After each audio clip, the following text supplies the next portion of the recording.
وہ جماعتیں جو ہے وہ ان کے اوپر اگر پولیٹیکل ایکٹیویٹیز کی بنیاد کے اوپر کسی جماعت پہ پابندی لگائی جائے تو اس کی قانون بھی اور آئین اجازت نہیں دیتا۔ بیرسٹر عمیر نیازی صاحب، جب تحریک انصاف کی حکومت تھی 2021 میں، تو مجھے یاد ہے کہ اس وقت ایک تقریر کی تھی عمران خان صاحب نے اور ان کو وارن کیا تھا تحریک لبیک کو کہ آپ ریاست سے نہ ٹکرائیں، اور بعد میں پھر ان پر پابندی لگائی گئی، پھر جب انہوں نے انڈرٹیکنگ دے دی پابندی ختم کر دی گئی، تو اب آج ان پر دوبارہ پابندی لگائی گئی ہے، اب آپ کا کیا موقف ہے ان کے بارے میں؟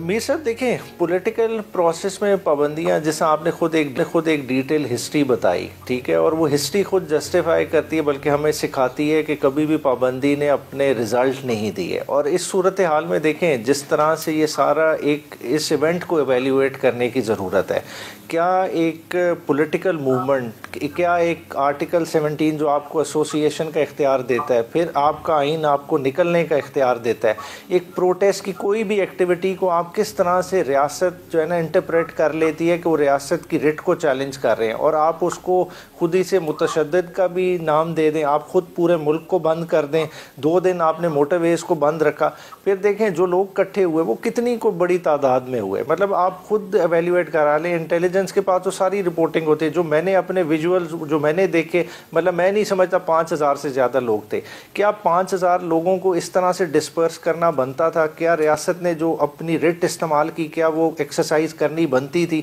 اور جو اس کے بعد سے جو اس وقت جو شکوک و شبہات، جو ڈیتھ کاؤنٹ، وہ سارے سوالات اٹھ رہے ہیں، اور اس کے بعد جو ماحول جنم دے رہا ہے، کیا اس کا ہم اس وقت متحمل ہو سکتے ہیں؟ بنیادی طور پہ یہ سارے بڑے غور طلب سوالات ہیں۔ دیکھیں پابندی تو یہ لگا دیں گے، مگر دیکھیں یہ اس صورتحال میں جب کے پی کے ٹیررزم کا ایک بیٹل گراؤنڈ بنا ہوا ہے، بلوچستان بیٹل گراؤنڈ بنا ہوا ہے، آپ پنجاب میں ایک ٹی پی کو ایک بریڈنگ گراؤنڈ دے رہے ہیں، مطلب ایک ٹی ایل پی کو آپ مین دھارے سے تو نکال دیں گے، چلیں آج آپ کے پاس سارے اختیارات ہیں، آپ انڈر آرٹیکل 17(2) ریفرنس بنا کے سپریم کورٹ کو بھیج دیتے ہیں، سپریم کورٹ آپ سے ایگری بھی کر لیتی ہے، کیا وہ ختم ہوگا؟ جو ان کی ایکٹیویٹیز جو پولیٹیکل تھیں وہ تو ختم ہو گئی، مگر انڈر گراؤنڈ دوسری ایکٹیویٹیز شروع ہو جائیں اور وہ ایک ڈیفرنٹ نیٹ ورک کے تحت کام کرنے لگ جائیں، کیا وہ ہمیں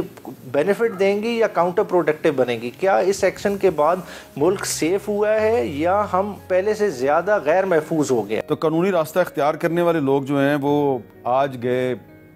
سہیل آفریدی صاحب اسلام آباد ہائی کورٹ، انہوں نے کہا جی میری عمران خان سے ڈیالہ جیل میں ملاقات کروائیں، تو جو 3 جج صاحبان ہیں، جسٹس سرفراز ڈوگر، جسٹس ارباب طاہر اور جسٹس محمد اعظم خان، انہوں نے کہا جی آپ کو ہم اجازت دیتے ہیں آپ جا کے میٹنگ کر لیں۔ وہ ڈیالہ جیل گئے، ان کی ملاقات ہی نہیں ہوئی، تو یہاں پہ تو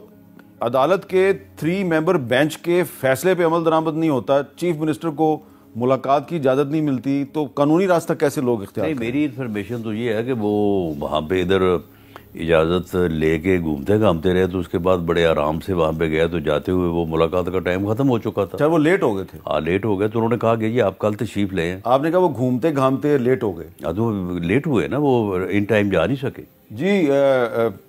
عمیر نیازی صاحب، آپ کی کیا انفارمیشن ہے کہ یہ لیٹ ہونے کی وجہ سے ملاقات نہیں ہوئی؟ تو پھر تو جسٹیفائڈ ہے وہ۔ دیکھیں اگر جوڈیشل ڈسپنسیشن پراپر طریقے سے ہو اور جج اپنا آرڈر امپلیمنٹ کرانا جانتے ہوں تو وہ اس جیل سپرنٹینڈنٹ کی ساری لیٹ نکال دیں گے، اور جیل سپرنٹینڈنٹ کو جگہ نہیں ملے گی کہ میں کدھر چھپوں، جو اس نے آج یہ حرکت کی ہے۔ دیکھیں یہ نہ صرف عدلیہ کی توہین کی ہے، یہ اس سے بھی بڑھ کے کام کیا ہے۔ دیکھیں ایک کیٹیگوریکل آرڈر ہے، جب اڈیالہ کے دروازے صبح 7 بجے کھل سکتے ہیں تو کیا 5 بجے کے بعد بھی ملاقات نہیں ہو سکتی؟ دیکھیں یہ تو بڑی ہی جو میں سمجھتا ہوں کہ جو سپرنٹینڈنٹ کی طرف سے مجرمانہ فیل ہے، اور اس کی جو ہے نا عدالت کو بڑا اسٹرکٹ نوٹس لینا چاہیے اور اس کو سزا دینی چاہیے۔ آپ اس پہ کیا کہیں گے رانا صاحب؟ دیکھیں جی ملاقات کا ٹائم جو ہے وہ نوٹیفائی ہے، اور 5 بجے کوئی ملاقات کا ٹائم نہیں ہوتا۔ ملاقات کا ٹائم میرا خیال ہے صبح 10 بجے سے لے کے 2 بجے تک ہے۔ یہ روزانہ جاتے ہیں، جا کے وہاں پہ ملاقات کرتے ہیں۔ یہ 5 بجے کیوں گئے ہیں؟ اگر یہ لیٹ ہو گئے تو آپ کل چلے جائیں، کل ان ٹائم جائیں تو ملاقات ان کی ہو جائے گی۔ اچھا بالکل آپ اتفاق کرتے ہیں عمیر نیازی صاحب، کل وہ اگر 2 بجے سے پہلے چلے جائیں ان کی ملاقات ہو جائے گی؟ دیکھیں 26 نومبر کے بعد ہماری تمام لیڈرشپ جا رہی ہے، صبح 10 بجے سے کھڑی ہو جاتی ہے، تو انہیں کیا اس وجہ سے ملاقات نہیں کرائی جاتی کہ وہ زیادہ جلدی آ جاتے ہیں یا وہ لیٹ تک کھڑے نہیں ہوتے یا لیٹ تک کھڑے ہو جاتے ہیں تو اس چیز کی سزا دیتے ہیں؟ دیکھیں یہاں نیت کا فرق ہے کہ ملاقات کرانی نہیں ہے۔ اس میں رانا صاحب، وزیر اعظم صاحب یہ بے بس ہیں، یہ اس چیز کو ایڈمٹ کر لیں کہ یہ چیز ان کے ڈومین سے باہر چلی گئی ہے، اس کا فیصلہ کوئی اور کر رہا ہے۔ عدالتوں کے احکامات پر عمل درآمد نہیں ہو رہا، تو اس حوالے سے میں آج ایک تھوڑا سا تاریخی واقعہ جو ہے وہ آپ کو بتانا چاہتا ہوں۔ پاکستان کے ایک بہت ہی معروف صحافی تھے آغا شورش کاشمیری، جو چٹان اخبار کے مدیر تھے، اور ان کی جو برسی ہے 50ویں برسی 24 اکتوبر کو آ رہی ہے، یعنی کہ ان کو دنیا سے گئے 50 سال ہو گئے ہیں۔ لیکن میں ان کا ذکر آج اس لیے کر رہا ہوں کہ جنرل ایوب خان کی جو دور آمریت میں جب ان کو ایک اداریہ لکھنے کی وجہ سے گرفتار کیا گیا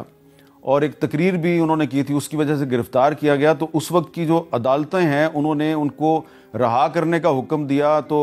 عمل درآمد نہیں ہوا، تو پھر وہ انہوں نے کسی طریقے سے اپنی اپلیکیشن سپریم کورٹ کو بھیج دی، تو سپریم کورٹ نے بھی ان کو رہا کرنے کا حکم دیا، تو وہ جو جج صاحبان تھے ان کو تبدیل کر دیا گیا، تو پھر جو چیف جسٹس آف پاکستان تھے ان کے حکم پر ان کو رہا کر دیا گیا، تو ان کو انصاف مل گیا۔ لیکن ایک اور صحافی ہیں، ان کی آج برسی ہے، 23 اکتوبر ہے آج، ارشد شریف صاحب کی تیسری برسی ہے، اور ان کے قتل کا جو معاملہ ہے وہ سپریم کورٹ نے ایک از خود نوٹس لیا تھا اور ایک سماعت کے بعد معاملہ آگے نہیں بڑھا، تو اس پہ آج بہت سی تقریبات ہوئی ہیں، صحافیوں نے اس پہ بڑا شکوہ شکایت کیا ہے۔ ارشد شریف نے پاکستان کیوں چھوڑا؟ انہوں نے C T D Khyber Pakhtunkhwa نے انہوں نے کہا کہ جی 5 اگست 2022 کو تھریٹ الرٹ جاری کیا کہ آپ کی زندگی کو ٹی ٹی پی کی طرف سے خطرہ ہے، اور پھر وہ ان کے پاس ویزا کوئی نہیں تھا، وہ یو اے ای چلے گئے، تو وہاں سے ان کا ویزا ختم ہونے سے 20 دن پہلے ہی ان کو نکال دیا گیا۔ پھر کینیا کی پولیس جو ہے اس نے جب ان کو قتل کر دیا، پہلے مسٹیکن آئیڈینٹی کہا، پھر کہا جی کہ ارشد شریف کی گاڑی سے بھی جوابی فائرنگ ہوئی ہے۔ پھر ارشد شریف نے 12 جولائی 2022 کو صدر اور چیف جسٹس کو اپنی زندگی کو لاحق خطرات کے بارے میں خط لکھا۔ اس کے بعد جو کینیا میں جائے وقوع تھا، وہاں 2 پولیس اہلکاروں نے فائرنگ کے لیے کھائی میں پوزیشن سنبھالی تھی، تو رپورٹ کے مطابق اس اقدام کا مقصد گاڑی کو روکنا نہیں بلکہ ٹارگٹ کلنگ تھا، ایمبوش لگا کے ٹارگٹ کلنگ کرنا تھا۔ پاکستان میں پوسٹ مارٹم رپورٹ کے مطابق ارشد شریف کے بائیں ہاتھ کے 4 ناخن غائب تھے، جس سے اندازہ ہوتا تھا کہ انہیں قتل سے پہلے تشدد کا نشانہ بنایا گیا۔ آخر میں آپ کو ارشد شریف کا ایک کلپ سنانا چاہتا ہوں۔ پریشان لوگ ہیں، ڈرپوک لوگ ہیں، بزدل لوگ ہیں، جو سوال اٹھانے سے ڈرتے، جو سچ سامنے آنے سے ڈرتے۔ اور تاریخ بڑی ظالم ہوتی ہے، تاریخ میں کوئی بھی کردار جس نے کوئی بھی غلط کام کیا ہو کبھی نہیں چھپتا، ٹائم لگ سکتا ہے لیکن کردار بے نقاب۔ آج بھی پاکستان میں پریس از ان چیف۔ اگلا نمبر آپ کا ہے، ہم کیا نمبر ہوتا ہے، کسی کو کچھ نہیں پتا ہوتا کہ اب اگلا نمبر کس کا ہے۔ جو آپ کو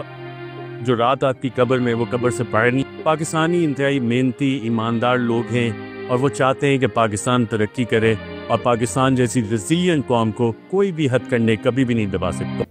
مجھے دیجیے اجازت، اللہ حافظ۔ ناظرین، اس وقت پاکستانی عدلیہ کی بے توقیری اس قدر سرعام کی جا رہی ہے کہ ہائی کورٹ کی طرف سے پرمیشن ملنے کے باوجود سہیل افریدی کو عمران خان سے ملنے کی اجازت نہ دی گئی، کیونکہ مبینہ طور پر یہ کہا جاتا ہے کہ جو فیصلہ کرنے والے بڑے لوگ بیٹھے ہوئے ہیں وہ نہیں چاہتے کہ سہیل افریدی عمران خان سے ملے، کیونکہ ان کے لیے اب ضد اور انا کا مسئلہ بن چکا ہے، کیونکہ وہ خود چاہتے تھے کہ علی امین گنڈاپور ہی کے پی کے سی ایم رہے، کیونکہ عمران خان نے جیل میں بیٹھ کر خود اس بات کا فیصلہ کیا اور سہیل افریدی کو کے پی کے کا سی ایم نامزد کیا، اور وہ یہ بات اچھی طرح سے جانتے ہیں کہ سہیل افریدی عمران خان کے نقش قدم پر چلے گا اور عمران خان کی طرف سے دیے جانے والے تمام احکامات کو پورے کرے گا اور عمران خان کی پالیسی کو امپلیمنٹ کروائے گا، اور حکومت یہ سب کبھی بھی برداشت نہیں کر سکتی۔ یہی وجہ ہے کہ عمران خان سے ملنے کی اجازت نہیں دی جا رہی، کیونکہ وہ جانتے ہیں کہ اگر سہیل افریدی عمران خان سے جیل میں ملاقات کی تو پھر عمران خان سہیل افریدی کو اپنا آگے آنے والے وقت کا لائحہ عمل بتائیں گے، اور سہیل افریدی بھی عمران خان کے لائحہ عمل کو امپلیمنٹ کروانے کے لیے سب کچھ کر گزریں گے، اور اگلا لائحہ عمل جو بھی ہو، احتجاج ہو یا دیگر معاملات ہوں، پھر وہ جانتے ہیں کہ سہیل افریدی اس کے مطابق ہی چلے گا۔ ناظرین، یہ بڑے افسوس کی بات ہے کہ پاکستانی عدلیہ کی طرف سے جو فیصلہ کیا جعفر حلقے کے لوگ ہیں، یہ اس فیصلے کو ماننے سے انکار کرتے ہیں۔ اس سے زیادہ جمہوریت کیا بدنام ہوگی؟ پاکستان میں اس وقت جمہوریت نام نہاد ہی رہ گئی ہے۔